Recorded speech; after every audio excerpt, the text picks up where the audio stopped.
that I will hand this over to Lauren DK to launch us into our summer series of PSL with how to navigate feedback with emotional intelligence. Lauren, welcome. Hello, hello. Thank you, Zuhaili. And hi, everyone. So glad to be here. And I'm really excited about this conversation because this workshop is going to take a little bit of a different angle on the typical feedback and emotional intelligence workshops you're probably used to, and really focusing on the body's impact on our behavior and how we receive and give things. So what a lot of people don't realize is that 90% of our thoughts are actually subconscious, which means that they're happening at the subcortical level in the body, right? And so a lot of our behaviors are reflexive. They're happening subconsciously, almost automatically. And so when we understand this, right, we can understand better how we can interact and connect with people, but also how we can change our behavior. So super excited about this. And before we begin, I just want to introduce myself. So as Zuhaili mentioned, my name is Lauren DK. I'm a wellness coach and consultant with a background in finance and diversity, equity, inclusion, which is kind of random, but it's all brought me here. And I'm the founder of a company called Harmona Inclusive Wellbeing. And really, we help organizations and individuals break free from burnout, not just by teaching the typical stress management tips, but by embedding nervous system science and tools into their daily rhythm. So resilience becomes more second nature. And just on a personal level, I am super excited about this conversation because I am someone that feedback, both giving it and receiving it, felt impossible. And I always say, one of my superpowers is being an empath. But when you're an empath and you don't know how to harness the sensations that come with that, it makes you overly sensitive, right? In both receiving things, but also, giving things. You feel guilty. You want to people please, right? And so it was really not until I learned about my nervous system and how to work with it and not against it that I was really able to embody resilience, but also become a better leader. So today, this is what you can expect. So we're going to talk about why feedback is important, but must be considered through the lens of bias and identity. We're going to understand how emotional intelligence shapes feedback conversations, but as I mentioned, starts in the body, not in the brain. We're going to learn how to prepare your body for both giving and receiving feedback before the words even start. And then we're going to walk through an example of how to regulate in real time. I initially wanted to have us practice it, but realizing, it's the end of the day, we might be exhausted. Some of you might be driving in your car, right? So what I'm going to do is I'm going to walk you through an example, and you're going to have a take-home guide so that all the steps are written down, all the details. And so you can practice this either in real time or on your own. Okay, so let's go ahead and get started. And I want to hear from you, and you can answer this in the chat. Is feedback harder for you to hear or to say or to give? So is it harder to be the giver or the receiver? And you can answer this as high level or as detailed as you want. Like for some people, you might say at work, it's harder to be a giver, but in my personal life, it's harder to be a receiver, right? It could go either way. So just want to hear from you. So we have receiver, harder to say.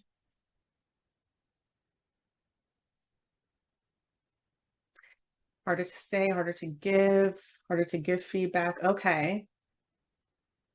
It's hard for me to give. Yeah. And I think in general, as women of color, right, we have there's a mask that we often wear because there's so much bias against us. We're trying to assimilate. And so that people-pleasing tendency, right? That's a nervous system state called fawning, when we want to reflexively appease people to feel safe, right? And so it makes sense that it can be hard to give feedback, especially in the way we're conditioned. But hopefully some of these tools today are going to allow that to become a little bit easier. So first, I want us to ground in what feedback actually is, right? And this is really to empower you to spot when something truly isn't feedback and push back on it, right? But also get attuned to how you're letting external things shape your self-worth, or you may be letting external things shape your self-worth. Okay, so what feedback is a tool for alignment and growth, right? It's a chance to build trust through conversation. And it's data about how someone else is experiencing your actions. So what feedback isn't is a diagnosis of your worth or capability.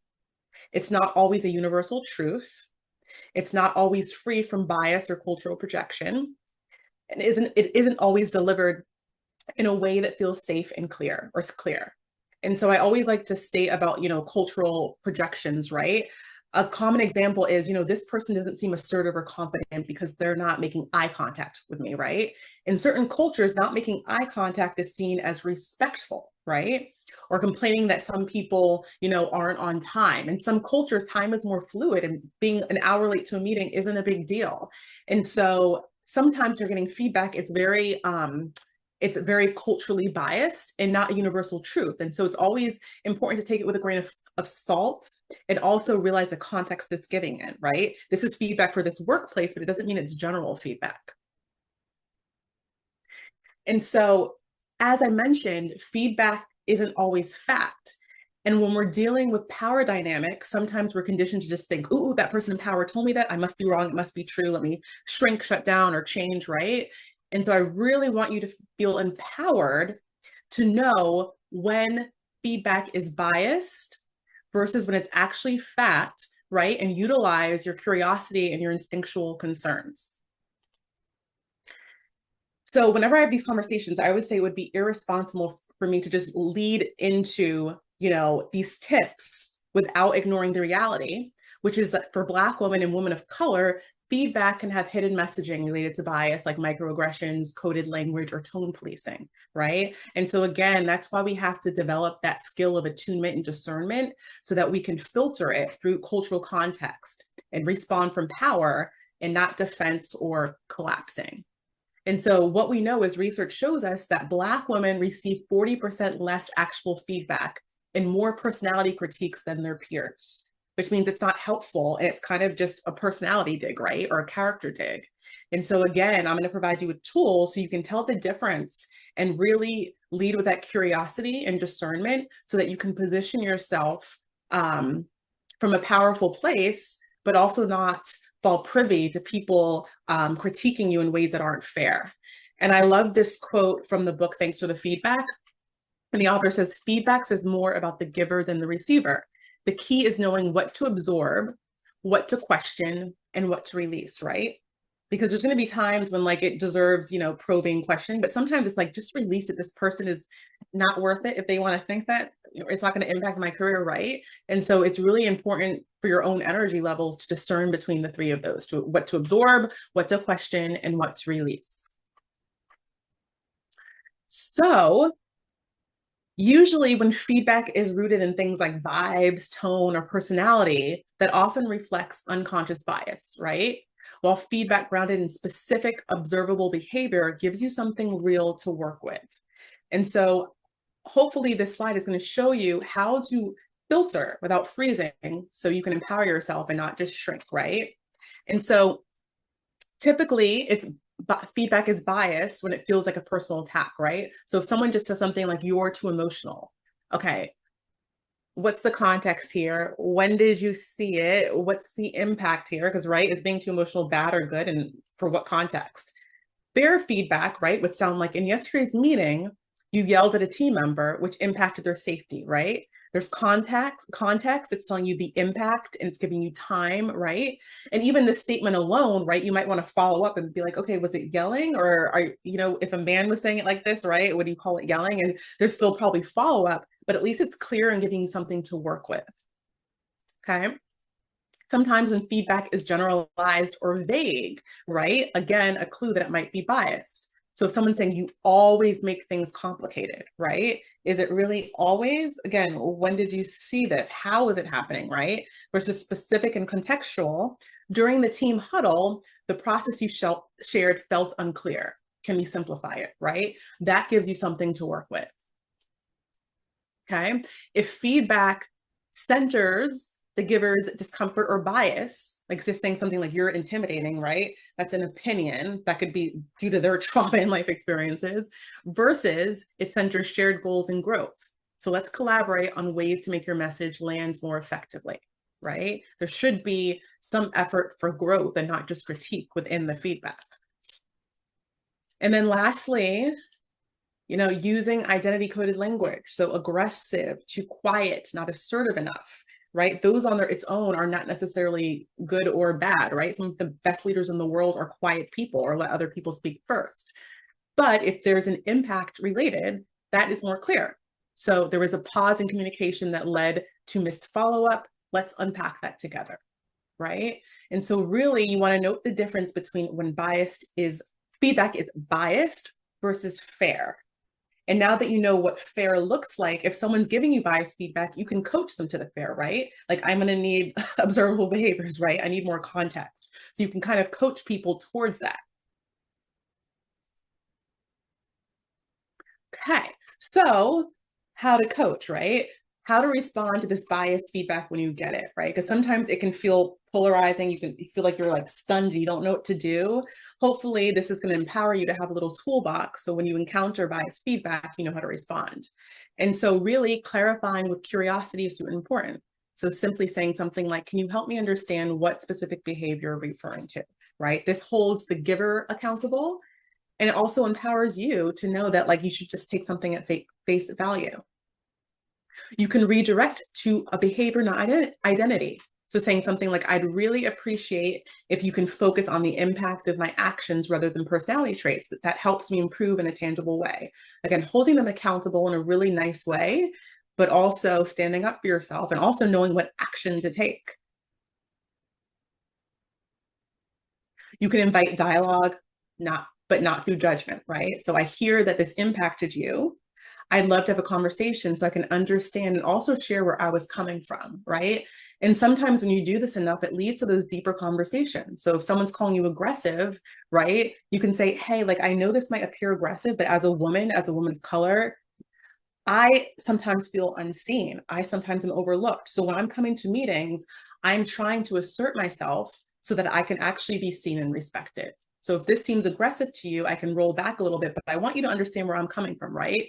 It makes everyone both more human, right? You start to humanize this conversation. You can name the bias if you feel safe, and not everyone always feels safe doing this, right? But you could say, I've noticed that terms like aggressive are often applied differently based on gender or race.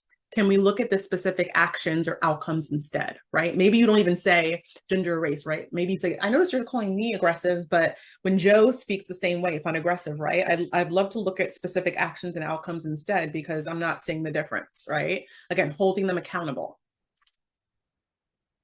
And then when all else fails, so whether you don't feel safe, right, coaching or following those probing questions, or you notice a repeated pattern, you want to protect yourself and escalate, right? And so I always say the best way if you're having these virtual meetings, always have a note taker, a virtual note taker in the room. That way it's taking the notes and it's documented, because if you're doing it on your own, the date, time, what was said, how you responded, any witnesses, that kind of could be biased too, because if there's no witnesses, the giver could be like, oh, I never said that, right? And so having that note taker in the room and then escalating it to HR, right? Not another peer, not their report, because those people could have bias as well, but to HR. And again, this is a last ditch effort. You really want to try to make it as collaborative as possible, but this is a way to protect yourself, because again, you don't want to look like someone that's not adhering to feedback or someone that's a poor performer when you're getting unfair biased feedback. Okay. So I know that there's some aspiring leaders in the room, some leaders in the room. And so some of you may have to give feedback. And I know this is uncomfortable for some, right? And bias isn't just about race, right? You can be a woman of color and hold bias. So it's important to check ourselves. So I like using this CARES framework that I came up with, because you've probably heard about the sandwich method, which to me is sort of transactional and it doesn't feel as embodied, right? And so this really allows you to check in to ensure the feedback you're giving is fair, but it's also coming from a more authentic place, right? And so similar to what you're probing about as the receiver, right? You want to give context first. So when and where did this behavior show up? Be as specific as possible. You want to ask and not assume. So instead of just labeling the behavior, you want to say like, hey, I'm noticing this. Can we talk more about it? You know, what's up with that, right? Not just labeling the behavior. You want to regulate first. And we're going to go over how you can do that, right? But if you're triggered, your nervous system is not coming from a connected place. And so that's going to impact your tone and messaging, right? You want to be able to empathize. So consider how your identity, power, and past experiences might shape how the feedback lands, right? If there's power dynamics involved, the person may not feel safe to speak up or feel safe to defend themselves. And so you really want to create a safe place, but also, close a conversation with like, how did that land? How are you feeling? Really allow them to feel safe to speak their side as well. And then lastly, you always want to state the impact so that they can know the reason for this, how this behavior change is going to impact their growth, but also impact others, right? And so share the behavior affected, how the behavior affected the outcome and not their worth. Okay. So let's just reset a little bit. I always like to reset when we're in taking a lot of information. So maybe you want to do some neck rolls. Sometimes I just like to look away from the screen, just give your eyes a break and your body just to settle. Because sometimes when we're intaking a lot of information, we can get like activated and overwhelmed. And so just kind of like take a couple of breaths before we get on to the next section. I'm going to make sure I'm looking at the chat. Okay. So now we're going to go over how to actually embody emotional intelligence, right? I always say the difference between knowledge and embodiment is embodiment starts to become wisdom. It starts to become innate, right? You're not thinking about it transactionally, you're doing it naturally. And embodying things does take work and practice, but it is possible. So we're going to do a little experiment, maybe visualization. And so if you feel comfortable, you can close your eyes. If not, you can just maybe lower your gaze. Maybe just take your eyes, shift them off the computer screen onto like something in the distance. And just sort of settle into the body. So just take a deep breath in through the nose.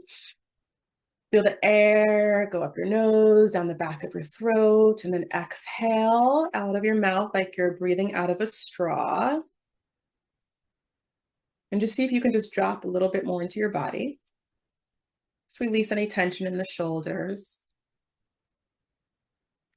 And I'm going to invite you to think about a recent situation where you were triggered, but you kept it together on the outside, right? And so maybe you felt frustrated with a colleague, maybe you were anxious in a meeting, right? Maybe someone snapped at you, but you stayed calm outwardly because you maybe took a few breaths, right?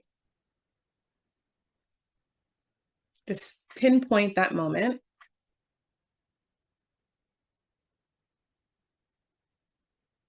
And now see if you can identify the emotion that came up in that moment. So was it anger? Was it frustration? Was it anxiety? Right? And so as an example, say you were anxious in a meeting, it's the anxiety, right? You're trying to manage feeling anxiousness.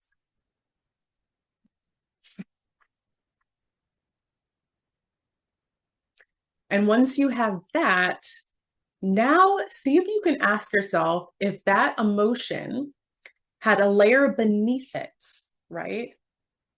What would it be? What could that emotion be protecting? And so some common examples are maybe shame, maybe fear of rejection, fear of failure, feeling unworthy, right? What feels true about that?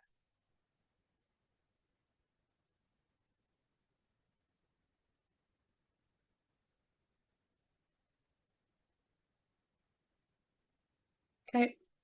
And whenever you're ready, you can start to return back to the computer screen, maybe slowly blink your eyes open, sort of reorient to the screen. And that was just an example of how a lot of us think we're emotionally intelligent because we label the first emotion that comes up. So whatever that anger was, or sadness, that anxiety, right? But oftentimes, if we really take the time to go introspectively, we realize that there's a deeper core wound that our emotion is trying to protect us from feeling, right? And so we're going to dig into a little bit of what I'm trying to say. Okay. And so really, there's two layers of emotions we all experience, right? There's an outer layer of emotions, and they're the typical ones like anger, frustration, irritation, anxiety. But then there's always a core emotion beneath the surface, right? And like I mentioned, shame. So I'm not enough, fear of failure, fear of rejection, grief, or sadness, right? And so I'll use myself as an example. I used to get anxiety during feedback. Like literally, even if someone was about to say something good, I was like heart palpitations. I feel like I'm getting shot in the chest, right? And I'd regulate to calm down and use deep breaths, and I'd receive it, but I still wasn't fully regulated because I had a core belief, right? That anything someone is picking up was because I wasn't enough, right? It was because I felt a bit of shame, but also this deep fear of not being perfect, right? And so on the outside, I seemed regulated, but there was an unaddressed shame, right? That was still looping in my body every time feedback came up. So, meaning my relationship with feedback was not changing. I was just regulating the outward emotion, right? Another example might be when I was a leader, right? I'd get irritated a lot when people would make tiny mistakes. And on the surface, it just seemed like I was a frustrated person, right? But at the root of it, it was really because I was looking at it was fear. I was like, their mistake is a reflection on me, right? And so again, before giving feedback, I would regulate and say it calmly, but it was the same loop that was happening. So it really was, I was just coping instead of actually growing and healing so that I had a different relationship with how I was giving feedback. It wasn't coming from a place of empathy. It was very transactional because I was trying to appear, calm, but inside I really wasn't, right? And so really this is a physiological response that we have to get to the root of when we're talking about emotional intelligence, right? Because emotional intelligence starts in the body. And I can't say that it's enough. If your body doesn't feel safe, if it feels under threat, and you don't get to the root of your triggers and challenges, the same loops will continue. Because what we know about the nervous system is it's built for efficiency, not accuracy. So whatever it remembers, whatever feels familiar sensationally is going to keep on coming up unless you build capacity to be, right, with those same sensations, which we're going to talk about in a little bit, right? And so if you don't understand the core emotion, right, which can only be accessed through the body, you're going to find yourself replaying the same patterns in your reality over and over again. And so in the somatic world, we call the energy connected to emotions a charge, okay? So emotions are essentially energy in motion, right? Emotions, energy in motion. So at the root of emotions are bodily sensations. So things like tension, heat, tightness, fluttering that arise in response to something internal or external, a threat, right? And so the idea is that we're meant to notice, process, and release them just like waves. And so a fun fact is that it literally only takes 90 seconds to recover from anxiety or anger. But what might keep you in it longer is because when you think about it, right, then your body goes into another threat response. And so it becomes this loop and you stay in it longer than needed.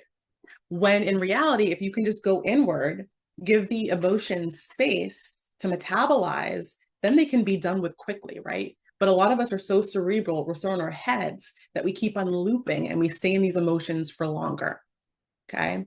And so when I talk about charge, the thing that we have to understand is that our nervous systems haven't evolved from way back when, right? And so way back when we were getting chased down by a tiger, we would get a charge of energy to either propel us away, which is flight, to propel us toward it, to fight, or propel us to go inward, right, and hide or shut down. And so now we're experiencing those same charges, but when we're getting a nasty email or we're getting feedback. And so our body doesn't know what to do with these charges. It gets overwhelmed, right? Our body doesn't know the difference between emotional overwhelm and physical danger. And so what we need to teach our body is to how to relate to this charge differently so we don't become reactive and we can become responsive, right? And when we're talking about things like tapping or breath work, right? All you're doing is lessening the charge, but you're not metabolizing it. To metabolize the charge, you actually need to give it space and attention and relate to it. So again, you build capacity to be with it because the charge never goes away. You build capacity to relate to it differently. And again, we're going to go through an example that goes through all this. And so what's important to know is that when we are dysregulated, feedback, giving and receiving it becomes really hard. And all dysregulation means is that your body is activated in the absence of physical danger, right? Which is really easy to do because our nervous systems overreact, right? Emotional overwhelm leads to that dysregulated response. And some of us get stuck in dysregulation because of trauma, meaning our body has not realized the threat has passed from something that was too overwhelming, or we have chronic stressors that keep on putting us in dysregulation, right? And so when dysregulation happens, what's happening is the body is detecting the threat first. So it might look like heart racing, shallow breathing, muscle tension. And then the emotional brain takes over. And this is important to understand because when the emotional brain takes over, our neocortex, which is responsible for regulation, rational thinking, goes offline. And so you're only working with the most primitive reptilian part of your brain when you're trying to work through a complex, challenging situation, right? And so what's happening is that the thinking brain shuts down and you can't really absorb or give feedback because you're either trying to protect yourself, eject someone else, appease, or shut down. This is related to the different nervous system states, right? So you're trying to protect yourself, fight, eject other people, shut down and hide, right? Appease, which is a fawning response, or shut down, which is freeze. So what we want is a regulated body so we build a resilient and rational brain. So you can tell you're regulated when you have slower breathing, you feel grounded, there's a felt sense of safety, right? And the vagus nerve is actually signaling to the brain that the body is safe. And so when this happens, right, the emotional brain calms down, and then our prefrontal cortex, the part of our brain responsible for regulating and what am I trying to say? Rational thinking comes back online. And then you can actually, your hearing actually gets better, your sight actually gets better because it's not hypervigilant, and you can hear the nuance, right? You can respond with empathy. And so essentially, this is how we respond rather than react. And so I want to give you some examples of what dysregulation can look like when you're in feedback as the giver and the receiver. So when the giver, it can look like anger, outrage without pausing, right? Super reactivity, blame, shame, or personal attacks, overgeneralizing, over catastrophizing, avoidance and shutdown. So this was me, right? Withdrawing feedback out of fear or guilt, withdrawing mid-conversation, shutting down emotionally, or defensiveness and projection. So really like talking over you, moral superiority or harsh judgment, projecting old frustrations, and reacting defensively when questioned. And so for me, really understanding nervous system dysregulation has transformed the way that I relate to other people and see other people. Because when you understand that behaviors are all rooted in wanting to feel safe in our bodies, and they're often happening reflexively and automatically, you can start to personalize them, right? When someone's dysregulated, that has nothing to do with me and everything to do with them, right? They're projecting a mirror of what's going on inside their body. And so I think there were some questions in the pre-survey about like, how do I deal with someone that's not emotionally intelligent? Yes, you can try to coach them and guide them to the fair feedback, but also it's a reflection of their journey and what they're on. And so it's not your responsibility to try to decode that or change them, right? They're just regulated. That's something for them to deal with. So when we're talking about dysregulation in the receiver, so again, it's kind of the same buckets, right? It can look like defensiveness or reactivity. So you're arguing or trying to justify instead of listening, interrupting, projecting blame back, shutdown and avoidance. So going silent or emotionally withdrawing, nodding along without truly hearing, avoiding eye contact or ending the conversation early. Remember, there's some cultural context here, right? There's always a nuance. Being overwhelmed and personalizing. So thinking the feedback is a personal attack. Catastrophizing or holding on to feedback long after the conversation ends. And again, remember this cultural context. I'll say that again and again, because sometimes feedback can be a personal attack. It can be biased, but it's really, really important to be regulated so you can decipher it properly, right? And so I'm going to ask y'all a question to put it in the chat. What do you notice that all of these behaviors of dysregulation have in common? So meaning when we're dysregulated, what is happening? This is kind of a tricky question. So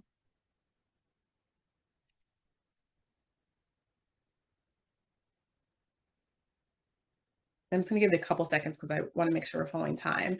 So essentially, when we are dysregulated, it means that we are operating from a survival state.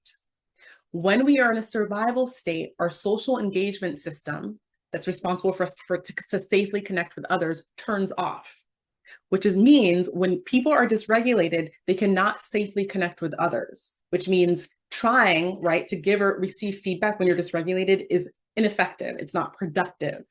And so hopefully when you can spot these traits, you can say, oh, I'm not in a place to give or receive that feedback, or this person is in a place, right? And you take some space, because it is literally impossible to safely connect when people are dysregulated, okay? All right, now we're gonna get into the how. And Zuhaili, you can go ahead and put that workbook in the chat. And again, nothing to do here, but feel free to download this and work with it either in real time or practice, so that you can start to understand how to regulate and be more emotionally intelligent from an embodied body first perspective. Okay, so I'm going to go through an example here so you know how to utilize this framework. And so really, this embodied emotional intelligence framework, you can use it anytime. Okay, so you can use it as the giver or the receiver. And really, you can use this as like a ritual before one-on-one meetings, right? When you're like, I don't even know if feedback's going to be involved, right? This is only going to enhance your emotional intelligence. Or when you're about to give or receive feedback and you feel that dysregulation, right? Or you see that someone else is dysregulated, just say, can we revisit this in X amount of minutes, hours, days, right? And go through this. And what I will say is that this is a practice. This isn't one and done, right? It's like building a muscle. It gets deeper and better every time. And so the first time you may do it, you might be like, oh, I'm not noticing any difference, right? It takes consistent practice. I say similar as working at your body, similar to brushing your teeth. This emotional health is super important to take time to do this. And you can do it in as little as 5 minutes a day, okay? And so the first thing you're going to do is similar to what we did in the visualization. You want to get into your body. And so whatever that means for you, maybe you lie down flat, maybe you take a couple deep breaths, maybe you close your eyes, right? Whatever you can do to get literally out of your head and just focused on your body, because the thoughts don't matter, right? The thoughts are followed by the state of your nervous system and how your body feels. You want to know how your body feels, okay? And so the first thing you're going to do is go inward and notice what sensations you're feeling. Before you even name it, what sensations? So as an example for me, when I get anxiety, I notice there's like a fluttering in my chest, right? And so it's almost like a panicky feeling. There's some tension in my shoulders, right? And so that's what happens for me. But for you, you might feel a state of expansion, right? You might feel numbness. And so jot down the sensations that you're feeling, okay? Once you get a hold of the sensations you're feeling, you're going to see what bucket it falls into, right? And so for me, the negative sensations of panic falls underneath constriction, okay? So notice what the signal is trying to tell you. If what you're feeling falls under constriction, that means that your body's feeling threat, right? It means you can't safely connect. And that threat might either be because a boundary has been violated, so let's say bias, a microaggression, or because this feedback has triggered a past memory. So my dad used to always criticize me. This is bringing this up now. This is why I'm becoming defensive, right? But it's important to note that your body feels under threat, right? Now, if you feel a feeling of expansion, that's great, right? It means you're safe to connect. But what's important is you checked in with yourself. You build that muscle, because it's not always going to be the case. Now, if you felt numbness, what's important to note is that numbness is a sensation. It is your body protecting you from feeling what's too overwhelming. So remember, our nervous systems haven't evolved. So back in the day, if we were pinned down by a tiger, our body would literally go numb, because it's like, if you're about to get attacked, I don't want you to feel anything. So modern day, when you're feeling something that's too overwhelming, your body goes numb. And so there's nothing wrong with you, but you might need extra support. And so in that guide, I tell you some exercises of how you can kind of defrost out of numbness, right? And again, the first few times it might not work, stay consistent with it. So after you identify what your body is trying to tell you, now this is important. How can you soften into it? The goal is not to fix it or make it go away. So we're not taking deep breaths, right? Well, we might take some breaths. We're not trying to regulate it out, what I'm trying to say, because you're trying to build your capacity to be with this charge, to be with this sensation and not suppress it. And so what this looks like is first resourcing with something that makes you feel loveliness in your body. And so for me, I have a picture of my parents on my desk, right? For you, it might be like petting a dog, maybe looking out at the sunlight, maybe being with a partner, but something that's going to allow you to feel loveliness in your body, because this resource is going to support you in going deeper with that sensation that's hard to feel, okay?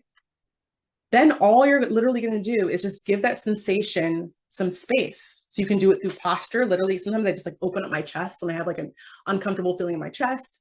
You can take some deep breaths, right? And you're just going to be with it from anywhere from 30 seconds to 2 minutes, right? You want to titrate so it's not overwhelming, because for some of us, it's very overwhelming to be with these sensations. So you're going to be with the uncomfortable sensation for about 30 seconds, and then shift your awareness back to that resource. And you're going to pendulate between the two, maybe 3 times, right? All it takes is like 2 minutes of practice. But again, what you're doing is you're building capacity to be with that discomfort so you don't have to react from it, right? Because when we don't know how to relate to the discomfort, we become reactive. So you're just going to do that for a little bit of time. And then you'll notice that that charge dissipates, right? It becomes more manageable. It's actually starting to metabolize a little bit. Then you can check in and understand what the emotion is behind this. And so you'll see this wheel, right? Initially, it might have felt like anger, but then you go in and you're like, oh, right? I felt withdrawn, or I felt disrespected, right? Get as detailed as you can in identifying what the emotion is. Because then once you identify that, you're going to try to bridge that emotion with the story behind it. And again, this isn't really to analyze, but to witness and validate and support that part of you that feels invalidated. Because all of these wounds are coming up because they weren't validated or supported way back when they originated, right? And this is also bridging what's happening subconsciously into the conscious mind, right? Now you've sort of given it space, it's dissipated, your rational brain is coming back online. Now you can start to bridge the two so you can kind of coach yourself and give yourself the validation you deserve. And you'll notice that this is everything to do with you and nothing to do with the other person, right? It's about a prior experience that has been triggered, a deeper wound that has been triggered. Okay. And so these are some prompts that you can work with. And then we only have 1 more minute before questions.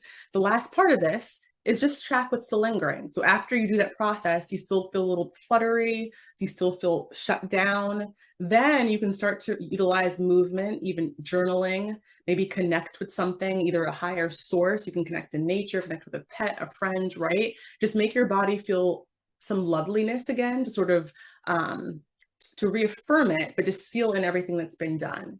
And in the workbook, I have some somatic movement that you can use to sort of discharge anything that's left over. And somatic movement is just a way to work with the nervous system, speak the language of the nervous system to really discharge stress and trauma. And then just reflect on like, what felt good about this, right? How can I make this more of a ritual to build my capacity for the next moment? And so again, I can't reiterate enough how this is a practice. The first 1 time, the first 3 times, you might feel nothing. You might still feel highly triggered. But the more you do this, you build your capacity to first be in stillness and to take pauses. But then you build your capacity to be with that charge that is making you reactive, right? That is activating your nervous system. Okay. So and we're right on time. I love this. So essentially, when feedback is done right, it truly is growth fuel, right? Only when it's done right, because it activates your brain's error detection, right? Which helps you learn to adjust. You're building new neural pathways, right? And this is how behavior actually changes and shifts. When safe, feedback gives your nervous system a way to practice authenticity rather than collapsing and people pleasing, right? And then lastly, improve clarity, connection, and confidence. It increases clarity, connection, and competence, especially in cross-race and cross-power dynamic groups. Okay, so I know that was a lot, but remember, you have the guide, you have this practice. If you just took away 1 or 2 things, that's going to help you progress a little bit more. But I do want to leave time for questions if we have any.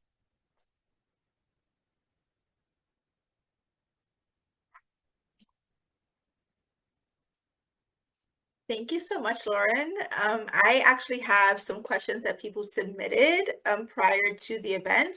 So I'm going to ask them and give you some time to answer. And those that are attending, if you want to come off mute or come off camera to give a live or to ask a live question, feel free to do that. If you're too shy for that, definitely throw it into the chat.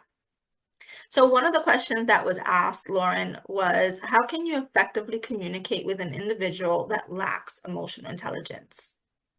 Okay. So I think it's important to remember those coaching slides, right? So if someone is providing feedback that is not, even if it's not biased, right? If it's not effective, it's not productive, how can you lead with curiosity to guide them there? Okay. And so a lot of the times you lead with curiosity and compassion that helps guide someone to be more emotionally intelligent, right? You're holding them accountable, but you're also asking good questions to have them expand and even deepen their thinking. I think the other thing to remember too is if someone is not emotionally intelligent and they're dysregulated, right? It's important to depersonalize how they're treating you because again, it's a reflection on them. And so maybe it's more like arm's length, like just dealing with them, but just understanding like they're not regulated right now. They're on their own journey. And so I'm not going to beat my head up against a wall trying to relate to this person when they're not even in a position to connect. And so on a high level, without understanding context, that's just my view on that. You. Another question that someone submitted is, how do you depersonalize feedback from someone you work with that you already have a strained relationship with? Yeah. So I think it's kind of similar to the previous question. So it's hard to depersonalize when you are not regulated, right? Because you're in protection mode, you're in defense mode. So, really, the first thing you can do is regulate your nervous system, and that brings on your social engagement, that brings on your empathy. And then, if you notice that they are dysregulated, you can't take it factually, you shouldn't be taking it personally because again it's all about them. They are in their bodies in a state where they're trying to protect, eject, defend, shut down, right? And so really it takes practice to just note, like when you're noticing certain behavior, right? We always say biology dictates behavior, right? Their body is on a subconscious level is not in a state to connect, so I can't take this personally. It's not about me. Thank you for that. And I think the final question that I'll ask is, give me 1 second. I had it right here. What is the best response to negative feedback? um the best response to negative feedback, and I'm going to sound like a broken record. For me, curiosity always holds people accountable. Can you expand on that, right? But also standing in your power. There's such thing as healthy aggression, right? And so it's not being condescending, it's not lashing out, but saying, I didn't appreciate that. I don't like that tone, right? How can we make this more productive? Because really the goal of feedback should be for growth and collaboration. And so if their feedback isn't giving you that goal and outcome, you have a right to stand up for yourself, but then ask for follow-up questions, ask for clarity. I see Elva asked in the chat. Elva, I don't know if you want to come off camera. You can if you feel brave enough. But in receiving, how would one manage being overcome with tears from feedback? Looking at the chart, where would it fall under? And I should mention that that chart isn't all encompassing, right? And so I am someone that used to get really like crying was my go-to, right? And sometimes we cry because we feel overwhelmed, and it's crying is a sense of regulation, right? Your body is feeling overwhelmed, so it's like, let me just cry, right? And so really, you want to take time to go inward, and again, not try to fix anything because there's nothing wrong with you. Everything's happening for a reason, and just give your body validation support because that's what you're looking for, right? There's some wound that didn't get that, and you're feeling overwhelmed because you don't know how to regulate yourself, right? And so your body is just starting to like shut down. And so really take space because it's okay to cry, but it's not necessarily productive to do that in the midst of giving feedback. So when you notice the tears coming on, it's okay to have like a couple of tears or even cry in front of them, but make sure you take space for yourself, regulate, go inward, and maybe if it's sadness is the initial emotion, go in deeper and see what that sadness is coming from, right? Is it sadness because you feel like you've disappointed someone? So maybe it's fear of rejection. Is it sadness because you're feeling unworthy, right? There's something deeper. There's a real core there, but it might take you work to drill in, but you need to be calm and go inward and go out of your head and into your body to let that wisdom, let that reason come up. We actually have someone that is going to be off mute. Audio question. Go ahead. Hi, Lauren. My name is Toyosi. I wanted to ask, just reflecting on what you mentioned about being able to call out behavior that might be coming off as a microaggression or just some feedback that doesn't seem productive. How would you recommend getting over the fear of coming off as someone who's not easy to work with or someone who's always looking to complain? I think a lot of the time I kind of am hesitant to bring things up because I'm worried about what the repercussion will be or how that will affect me advancing in a company or club or class, whatever that may be. So I was interested in getting your insight on that. Yeah, that's a really good question. And again, something a lot of women, especially women of color, deal with. And that's what we would call the fawning response. So again, you're trying to reflexively appease others in order to stay safe. They feel safe, that means I feel safe. But the fact of the matter is that you have to stand in your power, right? You have to be able to speak up for yourself in order to see change. And so, really, there's regulation involved because you're dysregulated when you're in a fawn state. Fawn is a survival state. And so, it's really, again, not to sound like a broken record, but working through those, that exercise, that embodied framework to go inward and give that charge that comes with the fawning some space so that it can start to metabolize. Because what's happening is when you're afraid to speak up, right, there's something going on in your body, there's some sort of tension and you're ignoring it and suppressing it. And so it's not resolving. And so you're going through the same loop. You have to be able to get to that tension, give it space, see what it's all about. And you'll start to notice that your body's going to feel safer in speaking up. But I'm making it seem easier than it is. Till this day, I am still very much can fall into fawning, right? It's a reflexive response. And so it takes, again, that practice to intentionally give it space, intentionally give your body validation, and it gets easier in time. But it is not a simple, that's why I hate when people are like, oh, don't be a people pleaser, set boundaries. If only it was that easy, because a lot of us are doing it from a defense, from a survival, from a trauma response. So it's not always that easy. We have a question and some time for this will probably be our final question. So I'm going to try to read it in her voice. It says, hey, Lauren. First, thank you so much for your wealth of knowledge. As someone dealing with anxiety and learning to recognize the roots of what triggers me in professional spaces, young professional here, I'm still figuring out how to regulate myself and advocate for my needs in a way that's both clear and respectful. My question is, how do you recommend navigating moments where your emotional response feels big, but the environment doesn't seem like a safe or supportive space to express it, especially when you're still learning how to advocate for yourself without feeling guilty or too much? Okay, so we're seeing the same themes. There's some fawning, there's some over emotional because you don't know how to regulate. And so, what I will say is that when you change your internal environment, your external environment starts to change, right? And so, if you're feeling insecure, if you're feeling afraid to speak up, then everything feels scary. But if you're feeling grounded and safe within your body, suddenly external things become easier to conquer.